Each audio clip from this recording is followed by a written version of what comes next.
So Representative Ilhan Omar is the first Muslim woman in Congress, and she is being smeared by establishment media. So much so that even Congress is voting on a resolution to possibly censure her. Now, this comes in the guise of condemning anti Semitism. Now, look, you know me, I've talked about anti Semitism a lot and how it's absolutely disgusting to go after people, either because of they're Jewish or because of their, the fact that they're Muslim, all those types of horrific attacks. I'm 100% against. But when the right wing attacks Ilhan Omar with some of the most vicious smears, they don't go, the Democrats have not rallied to her defense. But when she says something that's actually true, and I'm going to tell you what she said, they go after her and charge her with anti Semitism. Now, I want to read to you what she said. This is coming from The Hill.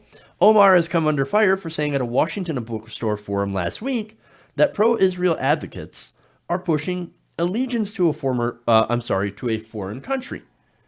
Now, staffs from the offices of Speaker Nancy Pelosi, Majority Leader Steny Hoyer, Foreign Affairs Committee Chairman Eliot Engel, Judiciary Committee Chairman Gerald Nadler, and Representative Ted Deutsch worked on this resolution over the weekend, and it's supposed to be voted on tomorrow, on Wednesday. Now, the senior Democratic aide said the resolution, which was first reported by Politico, was being drafted before the Anti-Defamation League sent a letter on Monday urging Democratic leaders to consider a resolution condemning Omar's remarks for, of course, allegedly being anti-Semitic. But here's the thing. What she said, not anti-Semitic. Is Israel not a foreign country? Do they not have lobbyists?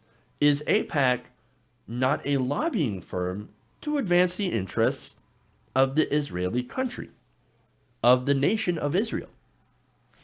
I mean, come on. It's exactly what they are. This is no different than a lobbying group from Saudi Arabia or a lobbying group from Ukraine or a lobbying group from any other country. So why not call them what they are? A lobbyist group. I mean, again, that's what they are. Look, but apparently you can't do that, especially if you're Ilhan Omar, because they're from Israel. And you cannot criticize anything related to Israel, even if you disagree with the right-wing government of Israel and their policies in referring, when you're referring to Palestine, right? So this is House Democrats saying, we will not allow you to criticize a lobbying group from a foreign country who does influence our decisions. You know why? It's because they take money from those groups. Look, they influence our elections because they, not directly, of course, they can't actually, they don't actually lobby and give money directly, but their members do. So that's very important to point out. And they have given a lot of money to Democrats. Now, that's what Omar is talking about. She said, I want to talk about the political influence in this country that says it's okay for people to push for allegiance to a foreign country. Maybe it's not the right way to say it. At worst, it was clumsy, but that's not anti-Semitic. And she should not apologize for it. In fact, she did say, I should not have to be expected to have allegiance to pledge support to a foreign country in order to serve my country in Congress or serve on a committee. I'm told every day that I am anti-American if I am not pro-Israel. I find that to be problematic, and I am not alone. I just happen to be willing to speak up on it and open myself to attacks. Now, again, I got to point out, I'm not in favor of the right-wing government of Israel.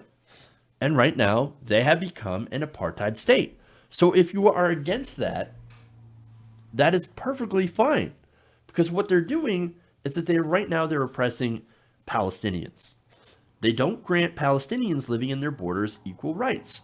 So when you call them the only democracy in the Middle East, if they're not giving citizens, Palestinians, within their borders the same rights as Israeli Jews, well then they're by definition not a democracy. And I'm sorry. But look, if you're doing that, then you are, then we have the right to call that out. So, look, normally I would agree with the Anti Defamation League, but on this one, I do not. Because this isn't about anti Semitism, this is about foreign governments using their money to influence lawmakers. And so, if you want to call that out, just like she called out Saudi Arabia the same way, then I think that's perfectly fine. And you are right. And there is nothing anti Semitic about calling it out. And smearing the first Muslim woman in Congress so soon after the right put out a horrible meme about her is too much. Now, in this letter to Pelosi, the leader of the ADL, did at least acknowledge that, and he condemned that. That's Josh Greenblatt. He said linking Omar by extrapolation other Muslim Americans to the 9/11 attacks is unconscionable and extremely dangerous incitement to violence. However, that offense cannot excuse or rationalize anti-Semitism. If anything, it should remind someone how hurtful such hateful stereotypes can be. But again, look, I give him credit for saying that attack on Omar was terrible. But again, I don't agree that this is anti-Semitism when you call out the role of money in politics. And that's what this is. Look, we need to end all money in politics. We need to get the money out and all lobbying, and that would solve the problem. And look, I understand that anti-Semitic tropes are absolutely a thing and they are used. But I don't agree that Ilhan Omar is somehow the Steve King of the left. That is ridiculous. It is a terrible smear. And it's aimed at a progressive, someone who is actually progressive. Look, the right wing does the most horrible anti-Semitic tropes. They go after George Soros all the time. They try to perpetuate or not. They don't condemn violence, and a lot of right wing movements end up leading to actual violence against Jewish people, against synagogues, places of worship, right? But Ilhan Omar's comments are not that. No, what she is she's calling it like it is. And she's making a point overall in the context of money in politics.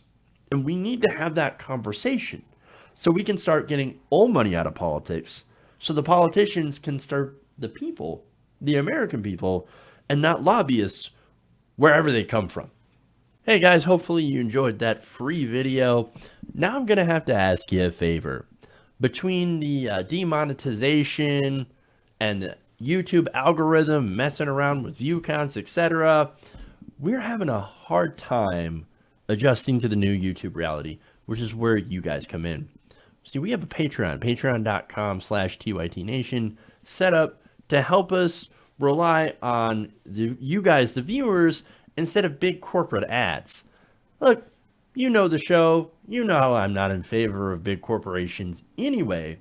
So help us transition away from relying on the ad model to pay the bills and sign up to be a patron, patreon.com/TYTNation. That goes a long way to help us keep the lights on.